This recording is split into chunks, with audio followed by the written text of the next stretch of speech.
This is the biggest truck Chevrolet produced in 2002.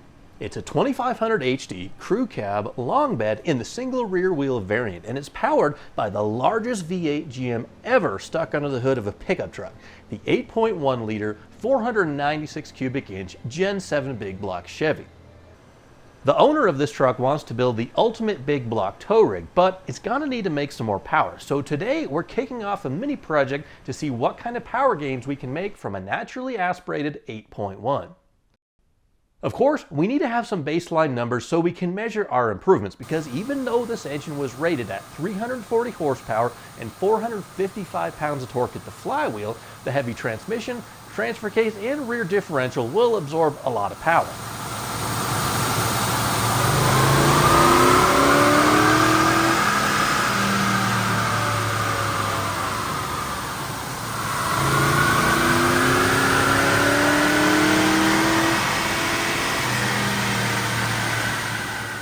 The final numbers were a bit disappointing, to say the least, with the 100% stock big block putting down a measly 216 horsepower and 287 pound-feet of torque at the rear wheels. But since we knew we could do better, we brought it back to the shop and immediately tore it apart.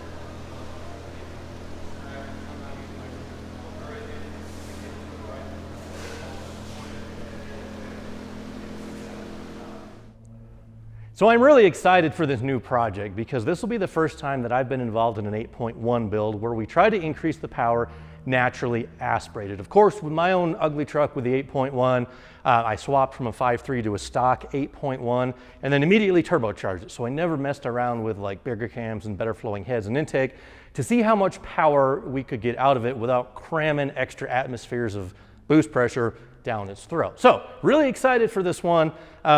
Day one is done. Chris pulled the truck into the shop this morning at 8:30. That's when we start work, and he already has pretty much all of the teardown complete. In the engine bay, we are left with just a bare short block. We got it covered up for the night, of course, to keep any dirt or debris out of it. He's got a few things left to do in terms of just general cleanup, get the cylinder head deck surface prepared, clean up a little bit of grease and stuff on the front. But we're pretty much ready to start installing the new parts. Now, I don't think I've shown you those yet because I'm filming this totally out of order in terms of how the story will flow, but this is the first piece of content that I filmed with the truck. So we'll show you the parts, I think, in a little bit, but just kind of wanted to go over what we've got in this massive pile of teardown. We've got the original 8.1 intake valve covers. We've got the original cylinder heads over here, and the camshaft. Now these three parts, this is pretty much the most restrictive part of an 8.1. They were designed to make low speed power and low speed torque, and they do so really well, but the heads are just ridiculous. I don't know what the stock ones flow for CFM. I'll try to find it and put it up on the screen here, but these heads, they have tiny exhaust ports. They have a cathedral style intake port similar to an LS, but they just don't flow all that much air. And then you have a camshaft that I believe the stock cam is probably equivalent or almost identical in spec to like an LM7. So very, very small cam, but it does produce a fair amount of torque. I think the dyno numbers, we dynoed it last week, it was 200 something in 2 teens or 240-ish for torque. Not that impressive, but we do want to make a lot more power and torque when we're done. So that's where we're at the end of day one, or Chris is. He gets all the credit for doing the work on this one.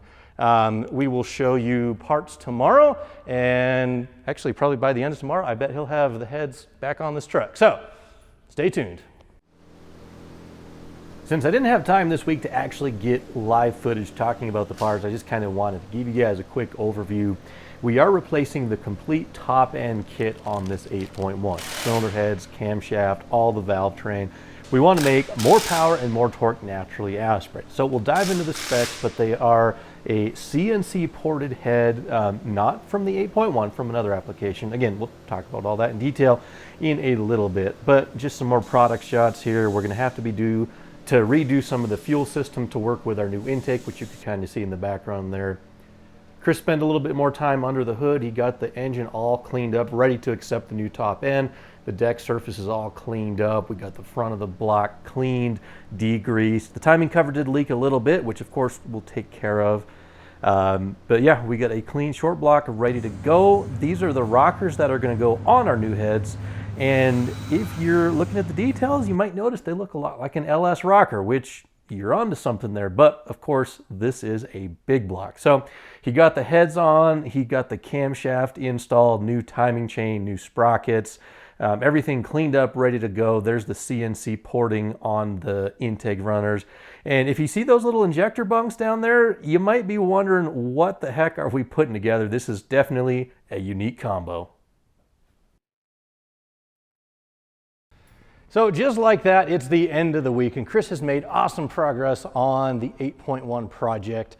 We unfortunately had some unexpected changes in staffing, so we haven't been able to spend as much time on the 8.1 as we initially had hoped. I haven't touched it at all. Chris has been doing all the work, so he's a rock star. Thank you, Chris. I appreciate you for getting this stuff handled. So I want to show you where we're at. I want to show you how we're actually going to increase the power out of this 8.1 without cramming air down its throat. And then we'll talk about what our goals are and how the customer is going to use the track. Maybe that's how we start right there, is how the customer wants to use this Silverado. So first of all, it's a crew cab, long bed, 2500 HD. Of course, it has the 8.1 and Allison. I believe these have the 11.5-inch AAM axle out back. He uses this for towing. He's going to pull the camper with it. So most of the upgrades that we are doing revolve around producing lower RPM, relatively, horsepower and torque gain. So we can pull this camper around the Intermountain West, kind of the area that we're in. Cubic inches is one way you can make power. And of course, the 8.1 already has quite a few of those, 496 cubic inches. I don't know how Chris's light operates here. So we got 490. What's going on here? So 496 cubic inches, 8.1 liters. We haven't touched the bottom end, but obviously we've got some new cylinder heads up top here.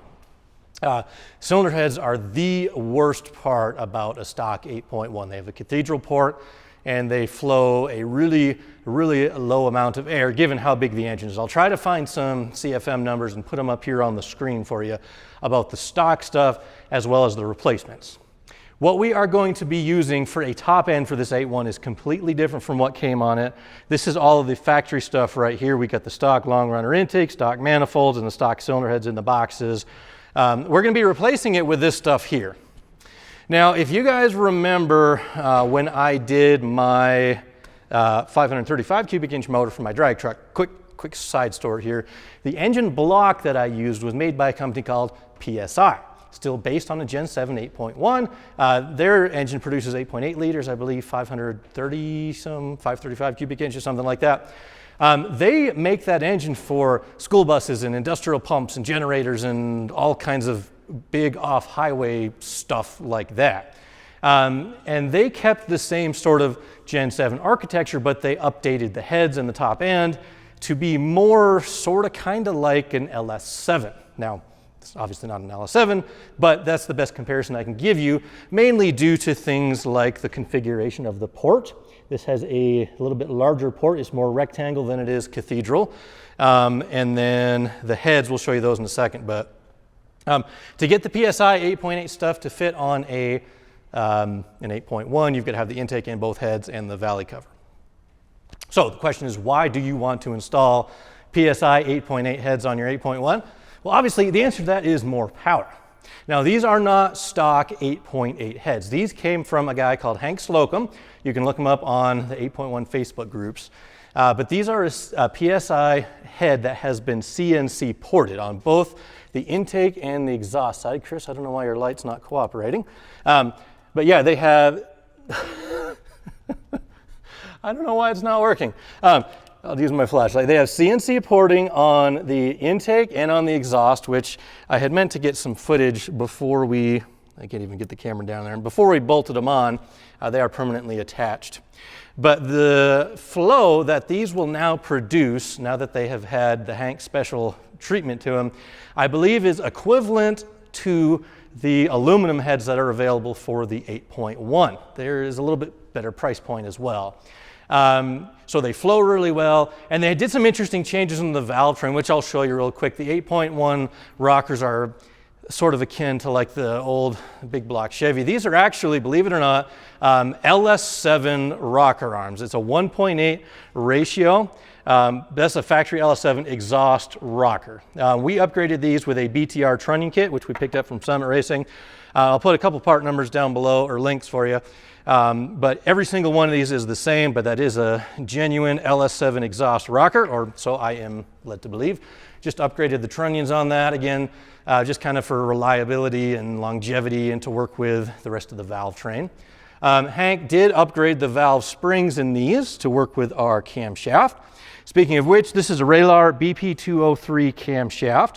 I know he doesn't like to divulge the specs on those, but it should be a pretty healthy cam that'll work to provide more horsepower and torque for this 8.1 with an 8.8 top end, and it should really shine in all the areas that we want it to. So that's the basic combination. We have a stock 8.1 short block, BP203 camshaft, the PSI 8.8 cylinder heads with the rectangle port, CNC ported of course, and then we have the intake that goes along with it, because once again, you have a rectangle port versus cathedral port. I'll show you that real quick. That's the OEM rectangle or cathedral port right there. Here is the rectangle port. So more air in. This has a real nice long runner. It's going to make loads of torque. Has a different fuel rail. You might have noticed that. There is no injector bung in the intake itself. That's actually in the cylinder head. These are, I believe, L92 flex fuel injectors. I can't remember. I picked them out a while ago. I think it's a 50 pound per hour, 52 pound per hour rating somewhere in there. We have a 90 millimeter throttle body. This is from a LS2. So this is obviously much bigger than the truck one, which I think is like 72 or 73 millimeter. We got all the wiring conversions that we need to make that work. We're upgrading to a 2004 later, which has a, I think this is a LS3 cam sensor. I think that part number interchanges oddly enough. Got a bunch of fuel things that we need to adapt it, namely the external regulator, because this had a returnless fuel system where the original 8.1 had a return style. And this fuel rail will not work with the PSI heads because the injector spacing is too far in. Where on the PSI, the injectors are out there. So anyway, that's kind of the rough recipe of what we're going to be using. Oh, and then finally exhaust. We're not just going back with cast manifolds. We have some long tube headers up there in that box. We got a fuel pump upgrade in that box, which we still have to drop in. We have a colder intake in the other box. So we get a lot of extra stuff that we have to get on this thing, and we made good progress this week. Not as much as we initially had hoped, but it's really cool. This is a new combination that we haven't used before, and I think it's going to make some awesome power. Remember, we baselined on the dyno that we were on, it baselined at like 202, 205 horse, somewhere in there, and then 260 something torque. Again, I'll put the numbers here because that was like a week and a half ago and my brain has forgotten since. I would love to make, this may be dreaming, you guys tell me I'm wrong, but I'd love to make somewhere in the 400 wheel horsepower range when we get all the tuning done and the exhaust and all the other upgrades that we're going to be doing to this thing. I think that would just be downright awesome. And I've seen similar combinations with the CNC ported 8.8 heads and the same exact cam actually do just about that. Remember, every dyno is different, every number is different, but that's our goal, is somewhere around 400 horsepower. Every time I say a goal for horsepower, we never quite meet it. But anyway, thank you guys for watching. I appreciate it. I apologize. This video is kind of all over the place. Again, time this week has just been, it's been hectic, but we're managing. We're trying to juggle everything at once. S10, I literally have not had time to touch this. I've been working on the rear shocks for like 2 or 3 weeks now. That'll just be a quick sneak peek. We have some really awesome wheels and tires on the way for this, which I can't wait to show you. Don't know when I'll get to that, but anyway. Thank you guys for watching. I appreciate it. Come back soon. Probably the next video you see will either be on the S10 or on this. We'll be hopefully getting it fired up in the next video and working on the tune. So come back soon.